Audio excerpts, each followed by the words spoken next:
Okay, so we're recording now, and this, of course, is Realvolve, and we're going to talk really quick about templates and sending messages. And so, typically, whenever you want to send messages, you want to have messages to send.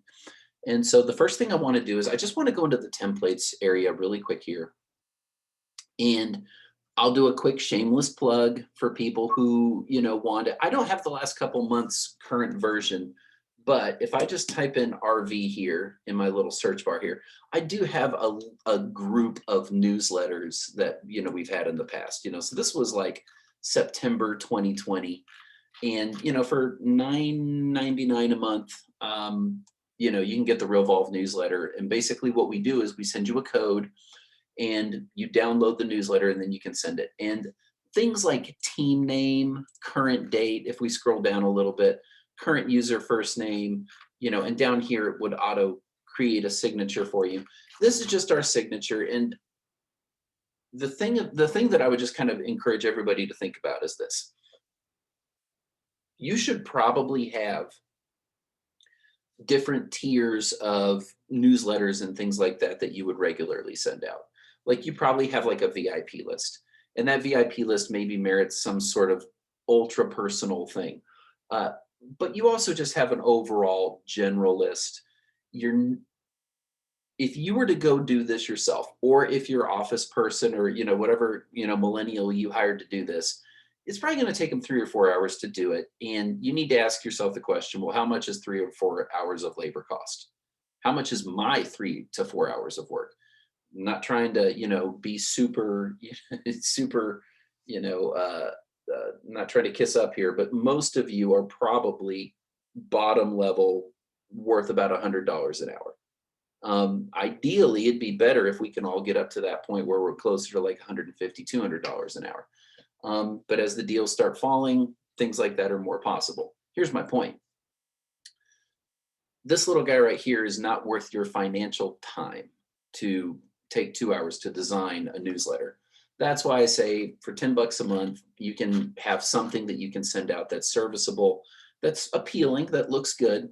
And so I just want to throw that out there as an option. So this was last year's May newsletter. And, this was last year's July newsletter. Let's see if I can pull that down a little bit. Yeah. Was that July? Yeah, it was. Okay. I'm surprised we didn't have like an American flag or something. So anyway, all that to say, I just wanted to throw that out there. But templates as a whole, though, you just want to make sure that you understand the principle of templates in Realvolve. Want to make this really simple for everybody. So what we're going to do is we're going to go over to the dashboard here. And I just want to show everybody you have a contact database, you have a listing or property database, and then you have a transaction database. Now, I know that this is very beginner stuff, but here's the thing I just want to make sure everybody understands. In Realvolve itself, you have contact templates. In fact, I can actually filter these here by clicking on this little person icon. So by doing so, let's kind of get rid of that search convention. I only have contact-based templates here, or you have property or listing templates, and those are templates that are singularly devoted towards being used for listings. So, and it's really important that everybody kind of keep that in mind. But then finally, you also have transaction templates. This is really important. And, so like, here's an example of a transaction template that, I threw together a few months ago. See if I can find it here. There we go, transaction summary. Okay, this is a transaction summary that I've just printed off, or that I built with MarkStep a few months ago. And it's literally just something that you can use with a transaction. In fact, you can actually download this off of the Realvolve library too. But you can see if I zoom in a little bit here, so let me do that, Command plus. There we go. Hopefully, I don't know if that actually, if someone could give me some feedback, does that actually zoom in on the actual screen share? Okay, good. So if I scroll down a little bit, you all can see that we've got this, transaction street address, price, sellers, buyers, agent, buyer agent, title company. And you can always go in here and you can kind of shift these as well. You know, you don't have to keep all these. For example, just for the sake that we made, we had contract date, acceptance date, first and second earnest. Frankly, most of you probably don't do two earnest, you know, just maybe one.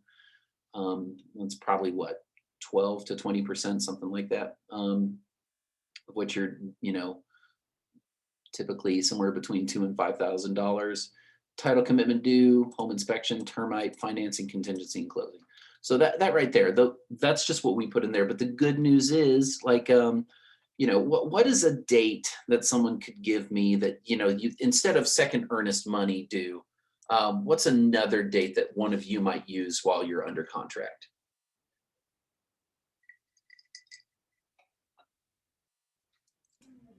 I've got one. Pool inspection. I'm in Georgia now. It's hot. And I live in a wealthier county. I'm not wealthy, but the county is. So what we can do is we can just do this. And what we can do is we can just do bracket, bracket, pool. And look at what I can do. Pool inspection date, time, additional ad. I mean, like, you know, there's a there's a lot of merge fields available here. You know, I can start like getting my pool inspector's home address if I want to, you know.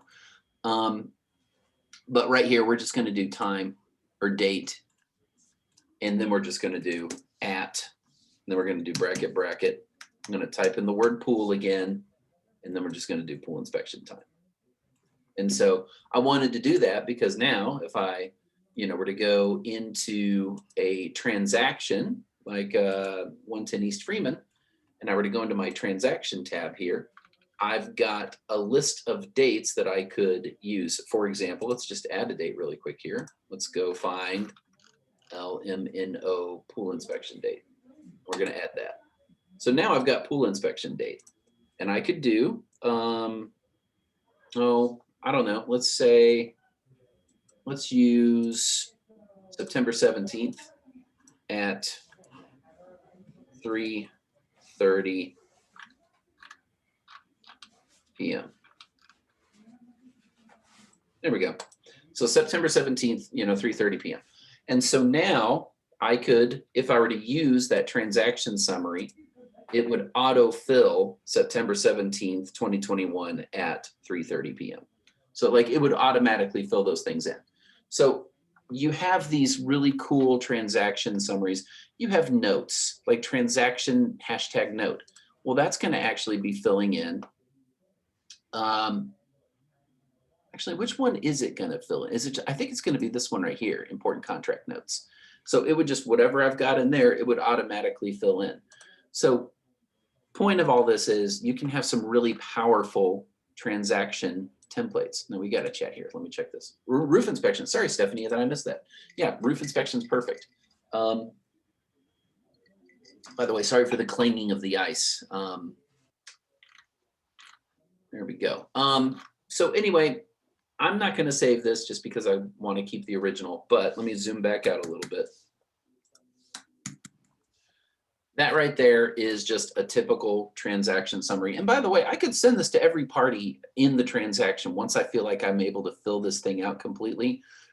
Not a bad idea.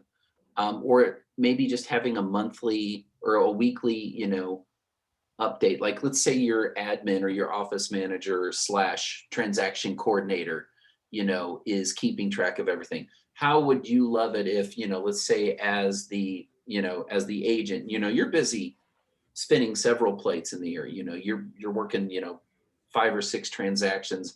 How nice would it be every 3 or 4 days for your TC to send you an updated transaction summary just to make sure, you know, and they can highlight the things that might have changed. You know, little things like that are really good. And that's especially useful in a case where you're using Realvolve in the context of like a team. And so, you know, just everybody staying in contact. Nathan and I were talking earlier before we started recording about how nice it would be if, you know, we had like a system where you could @ people. And I'm definitely going to be bringing that up with some of our design people. Now, I've just got a question like, where can this template be found? Well, to find this template in my template library, I'm just going to go to new template and I'm going to go add templates from the library, I think. And if I just scroll down, it's going to take me a little bit of time, but I'm going to scroll down. It's public, by the way, so it's free. Transaction dates, transaction. I'm looking for the summary here. I know I've got this in here somewhere. Realvolve. Transaction and property summary. So yeah, right there. So look up in the library. You could do this in the workflow library too. You don't have to be in templates. Look up Realvolve : transaction and property summary. And it's alphabetical. So, I mean, you might have to scroll for a little bit, but you will find it right there. And if you click on it right here, you can kind of see how it's got that right there, and you can just hit install package and it'll come in for you. Then what you would probably do, if I recall, you would, let's just refresh this page here. You would go to your search bar if you wanted to find it, and you would just start typing in summary. And there we go. And you can see I've actually got a few of these. I've downloaded these by accident a couple times. But that's basically how you would find those. And yeah, it is in the library to download for sure. And there might be some other ones in there too. I would definitely go in there and look and see for anything that's public, you know, like transaction dates or summary or something like that. Yeah, I would definitely go, you know, just hunt in there and you could probably find it. So yeah, I'm glad you guys are asking about that. That sounds like you might be able to find some use for it. And so back over here to Realvolve, one of the other things that I promised that we would talk about really quick is just sending out your emails. And with sending out emails, the first thing that you've got to think about is you've got to think about who you want to send it to. That's obvious. Well, one of the things that we just don't cover enough, and some of you have probably heard us cover this before, but one of the things that we just don't cover enough are filters in Realvolve. And filters are really important because you can use filters to basically build your lists. I know that in previous meetings I've taught how you would use tags, how you would use stage and status, how you would use category. There's so many different ways that we can, you know, find people. We can even find people by contact source type. I mean, right here in my little contact source widget, if I just go over here, I got 12.5% of my people from door knocking, and here they are sitting right there, right? Or I've got 12.5 from church, or 15 from Firepoint, or 21 from referral, right? It's like, here are the people that, you know, have referred to me. So you can find people using many different means within your database. It's a little silly to demonstrate with my current account because I've only got 46 people in there. But imagine if I had 400, if I had 4,000, right? So before I even show everybody like how to send something like a mass email, which is very simple, I just want to click on my contact database right here. And right now, I'm going to highlight this. I don't have any filters running. Let's change how we're sorting. Let's go back to descending here. So I got my reds on. Yeah, there we go. Okay. Oh, and I don't want recently updated. I just want by entry date. We'll do that too. And then we'll just do ascending like that. There we go. Okay. So I want to make a filter. And what I'm going to do is I'm going to click here and I'm going to click on create a new filter. And from here, this is where you can start building your filters, or I like to call them lists. I'm making a filter so I can make a list, and I can make several different types of these. So for example, if I click on tag, now let's just look through my tags really quick here. Okay, so I've got active seller, agent, buyer, buyer new build, CMA potential, current client. Okay, so I've got a lot of things. Let's just do this. I just want to find out active seller. Okay, see how I've got that number 3 right there? Okay, so here they are, Rachel, Stephen, and Brian. Okay, let's go to buyer now. buyer new build. Okay, nothing there, so I don't have to worry. What else do I have? Current client. Okay, now I'm up to 5. Let's see who we've got now. Oh, Jim and Mary. Okay. What else do we have? Lead, married, Michael listing. Well, that would kind of be a current client, wouldn't it? Okay, but there's no one there. What else? Past client, perspective, over 50, seller. There we go. Okay, now we're up to 7, and then seller, buyer. Okay, so this right here looks like a list of current clients that I have in Realvolve. So what I could literally do is this. I could just click next, and at the bottom here, I'm just going to write current clients. And basically what we're doing is we're just looking for anybody with any of these tags: active seller or buyer new build, or current client or seller buyer, right? And I'm just going to hit apply. And now that I've done that, if I click here, I've got all contacts, but I've also got current clients. Well, there may be some overlap, but let's try to make a different list. We're going to create a new filter here. And this time, let's just use category. So our VIPs and our either our one-time buyers or sellers, I've got A's and B's selected here. And look at this. I've got 18 people in my little list right here. So I would click next, and I would just call this A, B contacts. And maybe this is a group of people that I might send out special flyers or notices to. This might be a group of people that I would, hey, I'm having a get together, at such and such venue, just as an appreciation event, please stop by from, maybe something around Christmas time. I might do that, right? A lot of you guys are probably doing something special for Christmas for certain clients, or it might be for all your clients. I don't know. You're already, you've got one of your office people, thinking about like what the gift is going to be, right? And so we've got that sitting right here. I've got a list of 18 people for AB contacts. Well, now check it out. I've got AB contacts, current clients. Let's make another one.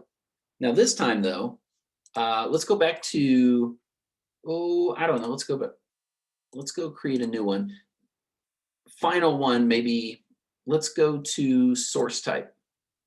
And what I want to do is I just want to do, so let's grab just the different people that I might that I might just get through certain means. So for example, I grabbed a church here. Let's do, I thought I had a family one in here, but I don't. I might need to create that family tag. But these are just the different sources that I have. And what I could do is I could create a friends and family list based on source type, right? So there's a lot of different things that we can do. And then of course you also have, by relationship score as well, or by stage, aware, know, like, trust, or by status, past client. How many people are there? Yeah, I've got 8 past clients. Add the clients to it.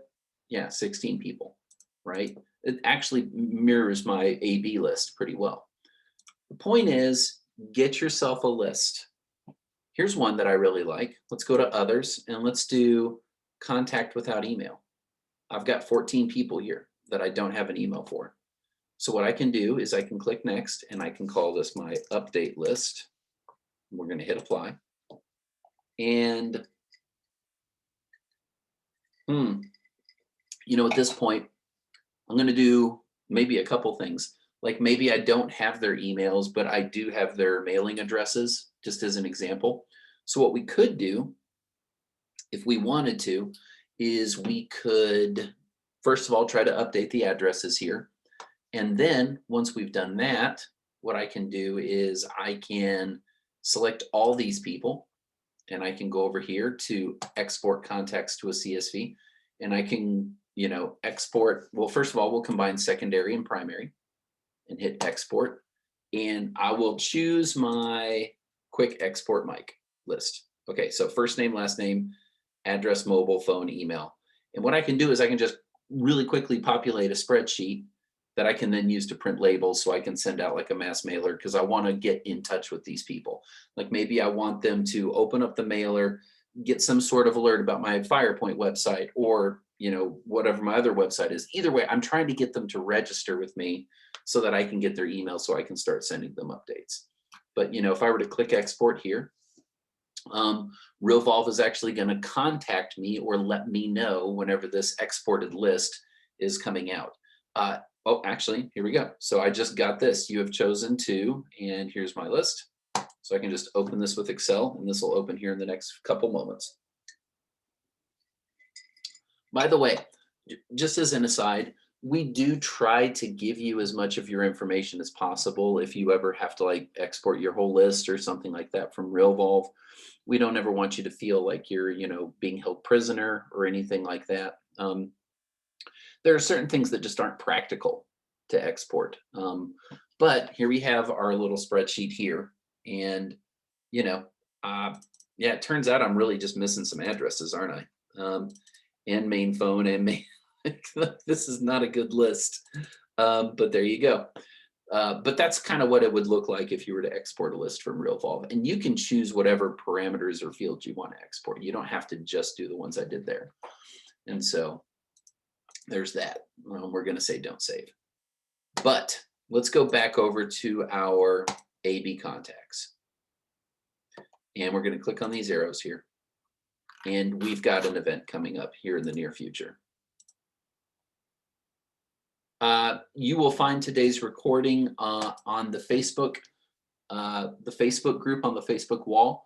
And I'm also going to start uploading these to our YouTube channel too. And so what I want to do is I want to host an event. Let's say a Thanksgiving event or something like that, right? Well, cool. What I'm going to do is I'm going to go over here and I'm going to create a template. So we're just going to author a new template. And we're going to just call this event invitation. I'm also going to do this. I'm just going to type 00. That way, it'll just alphabetically be on top whenever I'm looking for it. This is going to be a contact template. And I don't want to tag this. I don't need to. This is a marketing one, so I need to make sure and keep that there. And we're going to call the subject, I hope you can come. And what we're going to do is we're just going to say, hi, greeting.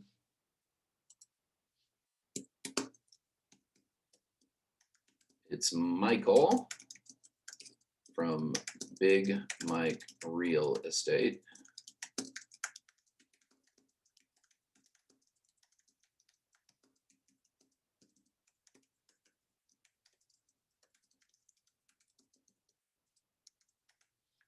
There we go. Okay, preview. There we go. Oh, I need to change that actually. But we'll save it really quick here. Let's go to our signature. Might as well, right? Since we're already in here. Signature enhanced.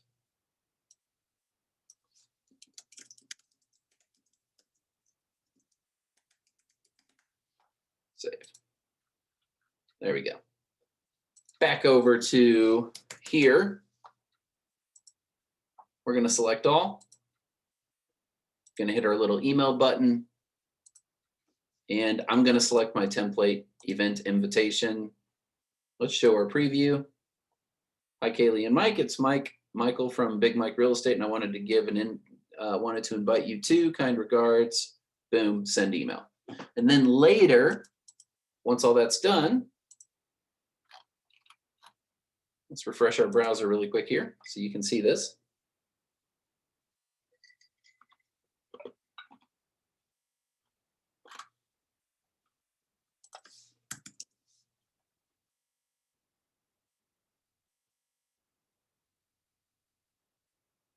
Oh, that's interesting. It's one of those things. And by the way, some of you are going to notice this as well.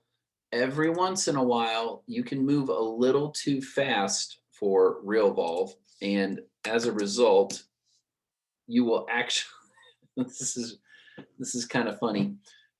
I'm still waiting for it to index, but basically, whenever you go to send out a message, you will find if you've just created it, to go back to it, you might find that it's just not showing up yet.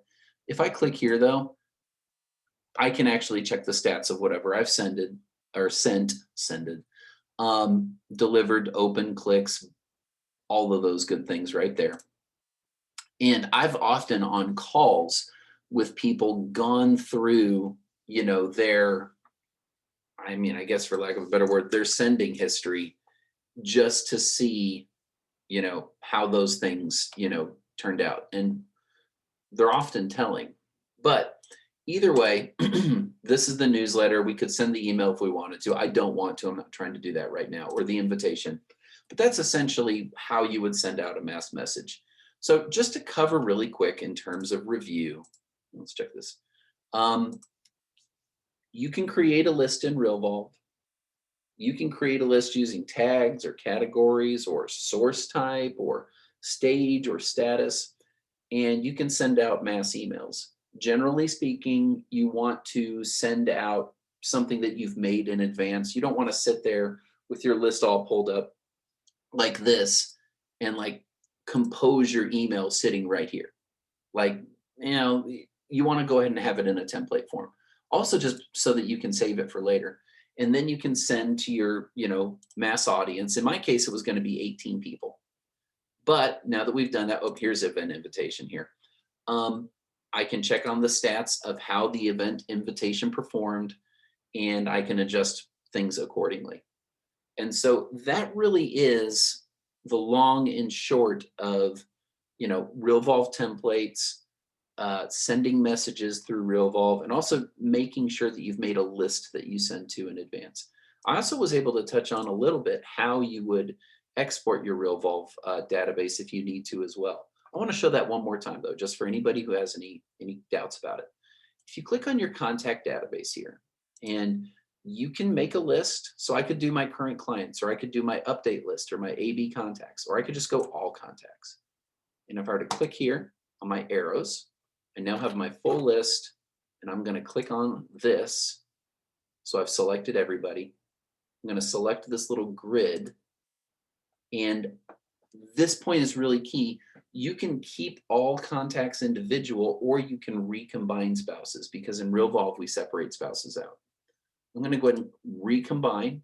We're going to hit export.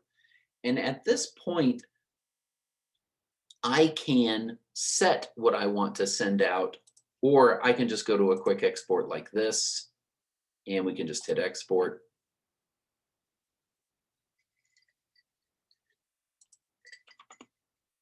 And here's my new list. And I ended up with 39 people after combining spouses. So anyway, there's that. Okay, so that's pretty much all that we were really trying to cover today. We've had this influx of brand new users over the last few weeks. And so I want to, go through some basic things for people so that you can kind of learn the basics. Today, I think the things that we really touched on, which are value, is getting on the getting in your workflow library and downloading that transaction summary, because you can always play with that, manipulate it if you want to. Creating a list or a filter, mass sending emails, and just kind of a brief overview of templates. That being said, again, I recognize that stuff is fairly new, or for a newer user, not necessarily a seasoned veteran. So just within the context of using Realvolve now, in the last few office hours, we've kind of gotten away from this, unfortunately. But does anybody have any sort of how-to questions? That was pretty much the presentation on templates and sending a mass email. But does anybody have any other questions that I can field or answer? Because we've got some time. We don't have to go the full hour, but we can.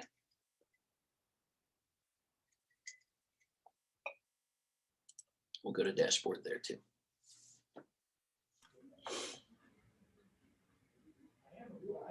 My team's been keeping a list of questions. Give me a second. I'll pull some up, and if nobody else speaks up, I may have a couple. Oh, great.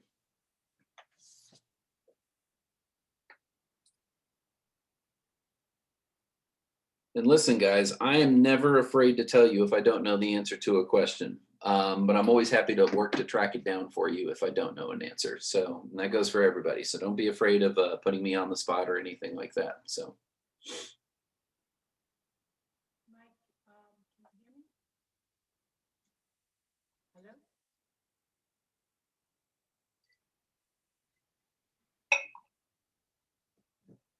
Can you hear me? oh yeah, Oh, Mike, can you hear me? yeah, perfect. Yeah, Okay, go ahead. sorry. Do you recommend the sort of filtering process? Do you recommend using what you actually went through today through the filtering to select, say, a list of contacts that you want to mass email to, or using the tag process? Okay. So that's a great question. I'll tell you why. Yeah, I yeah. use the tag process because I'm still not completely versed. Mm, And I have seen that it includes contacts that don't actually have that tag. So let's say I have tag buyers, a list of buyers, and I've tagged them as buyers or active buyers or whatever. And then the list, when I use the tag to select the contacts, it actually includes contacts that don't have the buyer tag anywhere in their records. Yep, that's a great point that you're making. I'm so glad that you brought that up because oftentimes I'm not wise enough to remember that. With tags, this is so interesting that you said that. The trouble is, it's all up here in this top search. Right now, we're searching for anything, and that's the problem that you're running into. So you might type in the word buyer and it is pulling everybody that's got the buyer tag, but it's also pulling anybody that might be in their stage listed as a buyer, or you might have the word buyer in their notes. Mhm. So by searching by the keyword, you're doing a really fast search, but it's not as refined. And that's the crucial element. Now, if I were to go into my little contact icon here, in my filters, we'll go ahead and just go back into creating a new filter. With the tag search itself, you can search for anyone with the buyer tag, or all people with the buyer tag, or no one with the buyer tag. So like maybe I want everybody but my buyers. So I could go here and now I've got 43 people on my little list here of anybody who doesn't have, or anybody but my buyers and my buyer new build.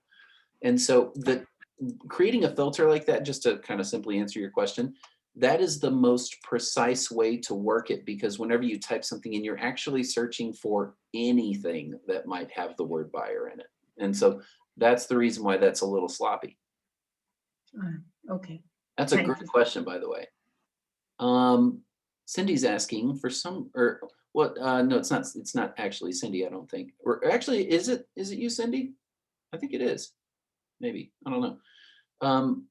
For some reason, my attorney's name is not filling in on my letter introducing parties. He's listed in the people. It is me, yes. Why? So That's it weird. used to Cindy. pop up. Huh? So I'm looking at the template and it says closing attorney, so I bracket, transaction buyer attorney, first name and then last name. And then when I'm in the people part of the transaction, he's listed as the buyer attorney. So I don't know why it quit. Huh? Is it the merge field in the template? I'm sorry to ask you to do this. Can you read that one more time to me? The one in the template. So the closing attorney, bracket, transaction, buyer attorney, hashtag first name, and then bracket, transaction, buyer attorney, hashtag last name. Mm-hmm. Okay. I think it's an issue of semantics. I think, I could be wrong. Let's go to the people tab. I just want to look at my people tab that I have available. Okay, so we're going to add a party member, and I want to show you something. You've got buyer attorney right here, Yeah. but you also have, well, no, actually, okay, so you don't. Oh, okay, so what's going on here? Huh. Because we're an attorney state. We don't do title company. Yeah. So, well, okay, so you've got buyer attorney, but it sounded like you had And closing attorney and then buyer attorney, and that seemed a little, it seemed a little strange. Then if I go to, where did you get seller attorney as well?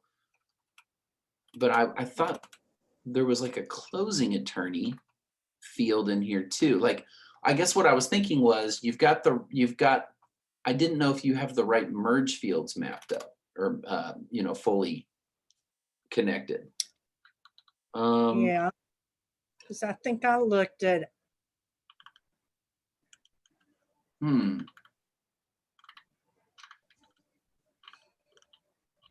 and the paralegal works. Everything else works. Oh, okay. Okay. So you've got paralegal. That's interesting. Huh. This list of mine seems a little slim to me. Okay. Maybe I've already got it in here. Oh, well, that's why. Okay. Closing attorney. Okay. So so here's the point that I was going to make. Let's go back up here. Check it out. I'll go in See, I don't here. have closing attorney in my list. Yeah. So I'm going to add so you'll see this here now too. Now all of a sudden I've got buyer attorney and closing attorney. They're two different fields. And so what might be happening is you might have one in the template, but the other in the actual transaction, and they just need to match up. So for example, in the template, if you want buyer attorney, the merge field has to be buyer attorney. And it has to be buyer attorney in your actual transaction. But closing attorney is the one that if that's the one that you need, then it needs to be the closing attorney merge field. And Well, see, closing attorney is not an option for me when it says to add a party member. is it because you already have it selected? No, I have buyer attorney selected. Well, I don't take up all this on my time. I mean, I know What other I'll do is people. I'll have someone look at it for you and just make sure that they're aligned. Hold on. You're right. You're right. Yes, yes, yes. It does say closing attorney. Okay. There's so many choices.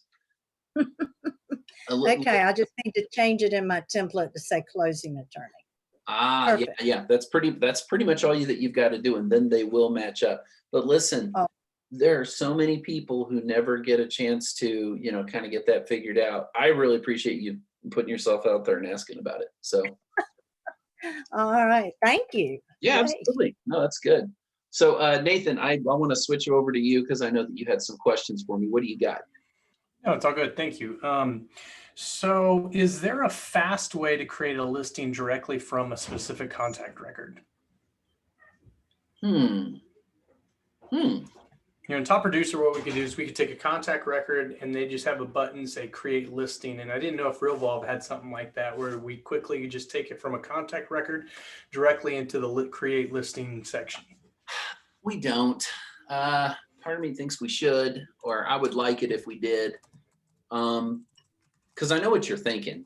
You're thinking here, Brian Blade, did my listing presentation, got home, and there should just be a little button here that just says create listing. Yep. Yeah, we've talked about that. Yeah, we don't have that current feature. I mean, essentially what you'd have to do is just sitting right here with Brian Blade, you would literally just go here, create your property, and then drag and drop Brian's name into the seller field. But yeah, I mean, I totally get it. It would be really nice if that property was auto created with this is the address. We'd still have to fill in things like price. But if we could do that, it would automatically have the address filled in and who the seller would be. And that would, and you know, if Brian was married, which I don't, do we have Brian married? Yeah, Brenda. Brenda would already be in there as seller too. That, Yep. yeah, we don't have that. That's a good idea. I mean, Okay. I can ask Mark about that one too. Yeah, so. Okay. What else you got? I have, what was the one I wanted to ask? Okay. How do we add, like, let's say Brian owns 3 properties. I see where we can put in 1 property. Where am I missing where we can put in multiples? You can keep filling in additional info, and you can fill in as many as you want. So under the additional info, okay. Yeah. Oh, okay. And it'll just keep As adding. you save, you can just keep on adding. So, you Okay. know, let's say he's got, you know, a nice little vacation home on, you know, Jekyll Island or something like that. You know, he lives in Georgia now, apparently. So, yeah, that would base it. And in the category here, you can add second, third, fourth, Okay. fifth, or others. So, Got it. I don't know how many of us know anybody who owns a 5th home, but you know, well, unless they're, you know, landlords. So that can always be the case as well. So, yeah. As an admin, whenever I merge a dupe record contact record, this record owner always gets reassigned back to me. Ooh, really? Huh.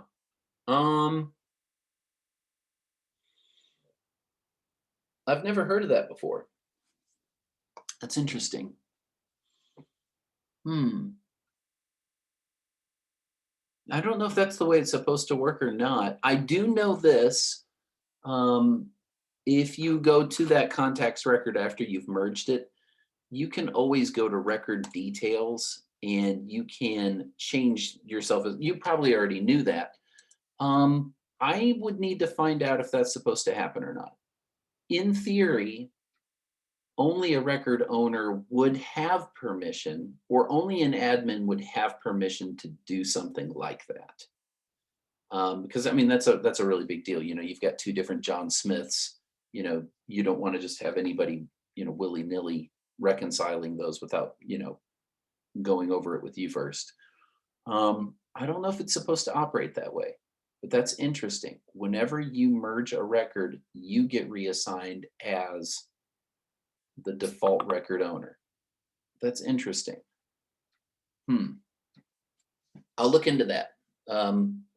Do me a favor, write in if you could just write in the email that actually, it looks like I've got your email right there. It's just admin@jodysmithrealestate.com. Yeah, I might have, well, actually, yeah, I'll ask someone about that and find out if that's the way it should be, because that seems a little weird. You wouldn't be able to do it unless you were the admin to begin with, though, I can tell you that. So but I don't know why it would revert to you unless it's reverting to the record that you are the owner of, if there's 2 records, but it still doesn't really, yeah, that's a little weird. I'll look into that. Yeah. Sorry to, you know, I feel like half of these questions I've kind of been kind of like, ugh, but you know, still that's an couple interesting ones. So does anybody else have any questions for today? I've had something pop up where I've had certain tasks when I check on them, a box pops up or something at the top says you're not allowed to perform this action. And it was tasks that I had assigned or someone else had assigned to me. And I went to check the box to check it. And something at the top says you're not allowed to perform this action. I thought, well, that's weird. Yeah. Because I mean, you're your own account owner. I've had that happen by just refreshing the page, it'll go away.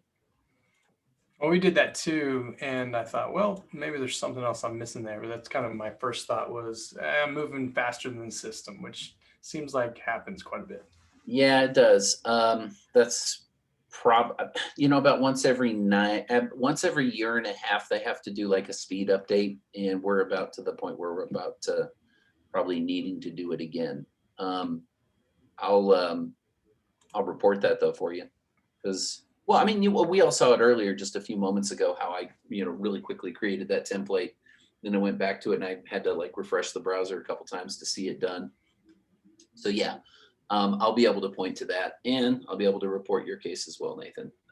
That's fair. And Nana, thanks for the input on that too. Because I was trying to think like, why would he not be able to? So that's good. So I got a few like just little dumb questions, like little processing questions, if I may, unless somebody else obviously has a more important question. Yeah, go ahead. Okay. So in the notes section, I may just not know how to do this. How do I, like, if I would just want to type in a sentence and then go down to the next line, type a sentence, and then maybe make a couple spaces, type a sentence. It doesn't seem like in the notes, like you could typically do like Alt Enter and it would like go down. But in the notes section here, it takes a full note and it jams it all together. Is that just the way the system is set up, or am I missing something? Yeah, for some reason, yeah. Hold down Shift while you hit Enter. Oh, Shift. Okay. Shift, Enter. It's funny. It's those old, like, and you're probably old enough to remember this with me. Back when back when Facebook Messenger was out, and you'd make a partial post because you didn't know that you have to hold Shift while you hit Enter. Otherwise, it auto does that. So yeah, just hold down Shift, and you'll be able to continue writing without you creating the note. I think in the Excel spreadsheets, it's like Alt Enter, and I'm so programmed to do that. Oh, yeah. Okay, that makes sense. One more question in the all activities section. So my tasks section, right, where I'm wanting to finish all my tasks for the day. One of the things, I don't know if I'm doing this wrong, and you don't have any tasks in here, so maybe it's a little difficult.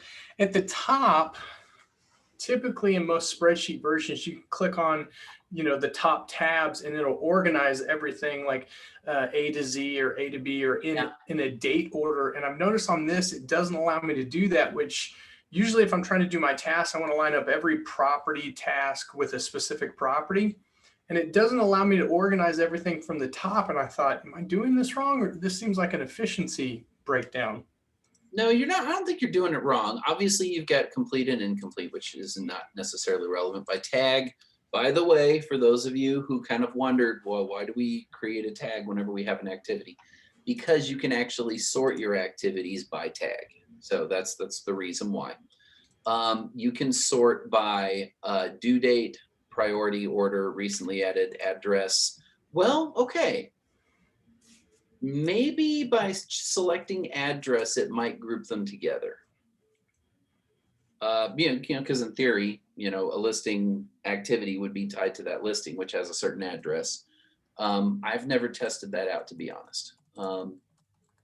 Then, of course, you've got by, the person themselves, color. I always tell people to color code, activity type, and of course, then by calendar range as well. So you can filter your activities to present themselves in a certain way. I would maybe try, Nathan, by that one that I was looking at right here, by address, due date. I think that might get but it might not. Yeah, I don't think you're doing it wrong. Yeah, you'll have to check on that and tell me if that works to get them bunched up together. I've never bothered to try that before. So it's interesting that you do that though, because you're probably not the only one. Well, I got like 50 tasks in a day. Sometimes I'm going, all right, do I want to do the oldest ones first? Do I want to do the ones for this particular property first? And I just assumed at the top we'd have these, tab buttons. We could click it, it put everything in alphabetical order. I could work on the ones I wanted to work on. But you're saying go to the left side where the filters is, try and organize it that way. Sort by due date, priority, and order.